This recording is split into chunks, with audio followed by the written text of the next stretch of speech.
रिश्ते खून के नहीं बल्कि विश्वास के होते हैं। जी हाँ, अगर विश्वास हो जाए तो पराये भी अपने हो जाते हैं और विश्वास ना हो तो अपने भी पराये हो जाते हैं। नमस्कार दोस्तों, मैं ज्योतिष आचार्य वासुदेव मिश्रा आपका अपने चैनल सत्य की खोज में हार्दिक अभिनंदन करता हूँ।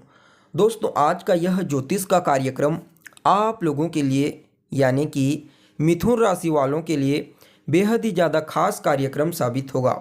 आज हम चर्चा करेंगे दैत्य गुरु शुक्राचार्य जी महाराज के राशि परिवर्तन प्रभाव के बारे में। जी हाँ दोस्तों, शुक्राचार्य अपना राशि परिवर्तन कर चुके हैं। 18 जनवरी 2024 की रात लगभग 8 बजे के आसपास दैत्यों के गुरु शुक्राचार्य अपनी वर्तमान शत्रु राशि वृश्चिक राशि को छोड़ करके फिर से अपने शत्रु देवगुरु बृहस्पति की मूल त्रिकोण राशि धनु राशि में प्रवेश कर चुके हैं। और ज्योतिष शास्त्र में यह बात बड़ी स्पष्टता के साथ बताई गई है कि कोई भी ग्रह अगर नीच राशि में या फिर अपनी शत्रु की राशि में होता है तो वह अपना सर्वश्रेष्ठ परिणाम नहीं दे पाता। लेकिन दोस्तों, यहाँ पर शुक्राचार्य के लिए यह सूत्र इस गोचर के लिए लागू नहीं होगा। इसके विपरीत शुक्राचार्य अपने शत्रु देवगुरु बृहस्पति की राशि में गोचर करते हुए भी अपना सर्वश्रेष्ठ और सर्वोत्तम परिणाम देने के लिए बाध्य रहेंगे। इसके पीछे एक कारण है, समझिए ध्यानपूर्वक। देखिए, अभी वर्तमान समय में देवगुरु बृहस्पति अपनी मित्र मंगल महाराज की मूल त्रिकोण राशि मेष राशि में गोचर कर रहे हैं और मेष राशि में गोचर करते हुए अपनी पूर्ण नवम दृष्टि से अपने खुद की मूल त्रिकोण राशि धनु राशि को देख रहे हैं। फलतः यहाँ पर जब शुक्राचार्य गोचर करेंगे तो इनके ऊपर भी देवगुरु बृहस्पति की दृष्टि पड़ेगी, जिसकी वजह से शुक्र के बल में विशेष रूप से वृद्धि हो जाएगी और शुक्राचार्य यहाँ पर गोचर करते हुए सकारात्मक परिणाम देने के लिए बाध्य हो जाएंगे।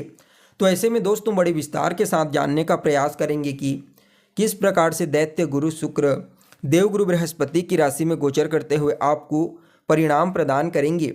जी हाँ, किन किन क्षेत्रों में इस समय आपको विशेष तौर पर शुक्र और गुरु की कृपा से लाभ की प्राप्ति होगी, तो वहीं किन किन बातों का आपको विशेष रूप से ध्यान रखना है और शुक्राचार्य की इस गोचर प्रभाव को और ज़्यादा बेहतर और श्रेष्ठ परिणाम देने वाला बनाने के लिए क्या उपाय आपको करना चाहिए, ये तमाम प्रकार की जानकारी आज की इस ज्योतिष के कार्यक्रम में आपको बताएंगे। इसलिए अगर आप भी एक मिथुन राशि के जातक हैं तो कार्यक्रम को अंत तक देखने का प्रयास कीजिए। और अगर आप अपनी जन्म कुंडली पर हमसे परामर्श लेना चाहते हैं तो डिस्क्रिप्शन बॉक्स में और वीडियो के अंदर आपको व्हाट्सएप नंबर मिल जाएगा, जहां से आप व्हाट्सएप करके अपनी जन्म कुंडली का विस्तार पूर्वक अध्ययन करवा सकते हैं। तो दोस्तों देखिए, ज्योतिष शास्त्र में दैत्य गुरु शुक्राचार्य जी को सभी प्रकार की भौतिक सुख सुविधाओं का कारक ग्रह कहा गया है। जी हाँ, इंसान को उसके जीवन में जो कुछ भी सुख सुविधा प्राप्त होती है वह सिर्फ और सिर्फ शुक्र ग्रह के कारण ही होता है। इसलिए जब जन्म कुंडली में शुक्र देव बलवान होते हैं तो यह जातक को सभी प्रकार की भौतिक सुख सुविधाएं, ऐशो आराम बड़ी सहजता के साथ प्रदान कर देते हैं। जी हाँ, सभी प्रकार से, चाहे वह भूमि, भवन, मकान, वाहन हो या फिर पारिवारिक सुख, वैवाहिक सुख हो, हर प्रकार से सुख और संपन्नता से, ऐशो आराम से समृद्धशाली जीवन होता है ऐसे जातक का जिसकी कुंडली में शुक्राचार्य बलवान होते हैं। ठीक इसके विपरीत जब यह पीड़ित हो जाते हैं, कमज़ोर हो जाते हैं, पाप प्रभाव में आ जाते हैं तो जातक पूर्ण रूप से अपने जीवन में सुखी नहीं हो पाता। भले ही अन्य ग्रहों की कृपा से उसे भौतिक सुख सुविधाएं प्राप्त हो जाती है कुछ मात्रा में, लेकिन उन वस्तुओं का वह पूर्ण रूप से भोग नहीं कर पाता। इसके अलावा शुक्र के पीड़ित होने से इंसान अध्यात्म से कट जाता है। जी हाँ, क्योंकि वह पूरा दिन रात भौतिक वस्तुओं के पीछे ही, भौतिक सुख सुविधाओं के पीछे ही भागता रहता है और परमात्मा के प्रति उसका कोई रुझान नहीं होता, कोई झुकाव नहीं होता। फलतः अध्यात्म से वह कट जाता है और यही चीज़ उसके भावी जीवन के लिए दुखदाई बनती है। इसलिए मेरे अनुसार चाहे वह जन्म कुंडली हो या फिर गोचर कुंडली, देवगुरु बृहस्पति के साथ शुक्राचार्य का बलवान होना आवश्यक है। तभी जा करके आपको अपने जीवन में सभी प्रकार की भौतिक सुख सुविधाओं के साथ अध्यात्म के क्षेत्र में सर्वोत्तम ऊंचाई की प्राप्ति होगी। तो दोस्तों देखिए, आप लोगों के लिए यानी कि मिथुन राशि वालों के लिए शुक्राचार्य का जो यह राशि परिवर्तन हुआ है, यह आपकी कुंडली के सप्तम भाव में हुआ है। जी हाँ, शुक्राचार्य अभी तक आपकी कुंडली के छठे भाव में गोचर कर रहे थे, लेकिन 18 तारीख को छठे भाव से निकल करके सप्तम भाव में प्रवेश कर चुके हैं और आपके लिए एक योग कारक ग्रह होते हैं। वहीं इनकी जो दृष्टि होगी वह आपके लग्न यानी कि आपके व्यक्तित्व के ऊपर पड़ेगी और पंचम भाव और द्वादश भाव यहाँ का भी परिणाम आपको प्रदान करेंगे। सबसे पहले तो यहाँ पर मंगल, बुध और शुक्र, इन तीनों ग्रहों की त्रिग्रह योग का निर्माण होगा सप्तम भाव में और इनके ऊपर देवगुरु बृहस्पति की दृष्टि का पड़ना तो फिर कहना ही क्या। जी हाँ, पहले तो यह आपके दाम्पत्य जीवन यानी कि आपके वैवाहिक जीवन को मधुर बनाने का प्रयास करेंगे। जी हाँ, इस समय जीवन साथी का पूरा सहयोग आपको प्राप्त होगा। जीवन साथी के साथ आपके रिश्ते मधुर होंगे। जीवन साथी के साथ आपकी कनेक्टिविटी, आपका विश्वास मजबूत होने वाला है। कहीं ना कहीं यह समय आपकी भौतिक सुख सुविधाओं के साथ ही आपकी वैवाहिक जीवन को ज़बरदस्त तरीके से आपको बढ़ा करके देगी। यानी कि कहने का तात्पर्य क्या है कि इस समय आपके वैवाहिक जीवन में खुशियों का आगमन होगा हर प्रकार से, और जो जातक अविवाहित हैं उनके लिए भी ज़बरदस्त विवाह का योग बना हुआ है। जी हाँ, अगर आप एक मिथुन राशि के जातक हैं या फिर एक मिथुन लग्न के जातक हैं तो समझ जाइए इस समय गोचर कुंडली में आपके लिए विवाह का योग बना हुआ है। अगर अभी तक आप अविवाहित हैं और विवाह करना चाहते हैं तो निश्चित तौर पर इस समय रिश्ता फाइनल हो सकता है। क्यों? क्योंकि यहाँ पर दाम्पत्य और सप्तम भाव एक्टिव तो रहेगा ही रहेगा, साथ में देवगुरु बृहस्पति जो विवाह कराने वाले ग्रह माने जाते हैं उनकी दृष्टि पड़ेगी। फलतः इस समय विवाह का योग गोचर कुंडली में आप सभी के लिए बना हुआ है। वहीं अगर आप एक व्यापारी हैं, चाहे आप स्वतंत्र रूप से व्यापार करते हैं या फिर पार्टनरशिप में व्यापार करते हैं, समझ जाइए गुरु, शुक्र, मंगल और बुध, इन चारों ग्रहों की कृपा से इस समय आपको अपने व्यापार के क्षेत्र में आगे बढ़ने से, सफलता प्राप्त करने से, तरक्की करने से कोई नहीं रोक सकता।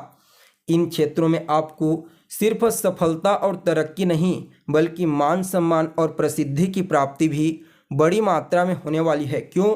क्योंकि यहाँ पर शुक्राचार्य का जो दृष्टि होगी उनकी वह आपके व्यक्तित्व पर पड़ेगी और शुक्राचार्य के ऊपर देवगुरु बृहस्पति की दृष्टि का पड़ना तो फिर कहना ही नहीं। इस समय आपका व्यक्तित्व बिल्कुल सूर्य के समान चमकेगा। कहीं ना कहीं यह आपके कार्य क्षेत्र में हर प्रकार से आपको सफलता प्रदायक साबित होगा। जी हाँ, जो लोग खाने पीने की वस्तुओं का, सौंदर्य वस्तुओं का और जो सुगंधित वस्तुएं होती है, इन सभी क्षेत्रों में जो व्यापार करते हैं, बिजनेस करते हैं, समझ जाइए शुक्राचार्य और गुरु की कृपा से इन क्षेत्रों में आपको विशेष सफलता की प्राप्ति होगी। गुरु धन के कारक ग्रह कहे जाते हैं और इन क्षेत्रों से जुड़ा हुआ अगर आपका कोई काम है तो समझिए इस समय आपको जबरदस्त तरीका से इन क्षेत्रों से धन की प्राप्ति होगी। वहीं बुध और मंगल का भी तो प्रभाव शुक्र के ऊपर रहेगा, तो कहीं ना कहीं यह आपके मीडिया, जी हाँ, अगर आप मीडिया के फील्ड में कार्य करते हैं, मैनेजमेंट के क्षेत्र में कार्य करते हैं, कम्युनिकेशन स्किल्स का इस्तेमाल करके कोई भी वर्क अगर आप करते हैं तो समझ जाइए यहाँ पर शुक्राचार्य का यह गोचर आपको उस क्षेत्र में हर प्रकार से सफल और मजबूती प्रदान करेगा। जी हाँ, इसके अलावा देखा जाए तो यह समय आपको राजनीति के फील्ड में भी तो बड़ी सफलता प्रदान कर सकता है। क्यों? क्योंकि 3 ग्रहों की युति यहाँ पर आपके केंद्र के ऊपर और आपके व्यक्तित्व के ऊपर प्रभाव, तो नो डाउट आपकी वाणी, आपका व्यक्तित्व, आपका कम्युनिकेशन स्किल्स, आपका ज्ञान, आपकी समझदारी, आपका विवेक, ये सब कुछ बेहद ही ज़्यादा प्रभावशाली रहेगा और इन्हीं के प्रभाव के कारण आपको इस समय हर क्षेत्र में सफलता और लाभ की प्राप्ति होगी। क्यों? क्योंकि यहाँ पर आपको लाभ का भी परिणाम तो देखने को मिलेगा और आपके लिए 12वें भाव तो नो डाउट सभी प्रकार के भौतिक सुख सुविधाओं की प्राप्ति आपको करवाएंगे। वहीं पंचम भाव का भी प्रभाव देंगे, तो संतान के साथ आपके तालमेल बेहतर होंगे। संतान की तरफ से कोई अच्छी खबर सुनने को मिल सकती है। संतान को लेकर जो चिंता थी वह चिंता दूर होगी और विद्यार्थियों को भी इस समय अपने पढ़ाई लिखाई के प्रति अपने मन को एकाग्रचित करने का मौका मिलेगा। उन्हें पढ़ाई लिखाई में विशेष सफलता की प्राप्ति होगी। कुल मिलाकर के देखा जाए तो शुक्राचार्य का यह गोचर आपके लिए यानी कि मिथुन राशि वालों के लिए हर प्रकार से उत्तम और श्रेष्ठ साबित होगा। फिर भी इस प्रभाव को और बेहतर बनाने के लिए ओम सुम शुक्राय नमः इस मंत्र का रोजाना 3 माला या फिर 5 माला जाप कीजिए। शुक्रवार के दिन किसी देवी के मंदिर में जाकर के लाल रंग का पुष्प उन्हें चढ़ाएं। आपके लिए यह गोचर अत्यंत ही श्रेष्ठ साबित होगा। तो दोस्तों, कैसी लगी आपको जानकारी कमेंट करके बताइए। फिर मिलते हैं एक नए और ताज़ा एपिसोड में। तब तक के लिए नमस्कार।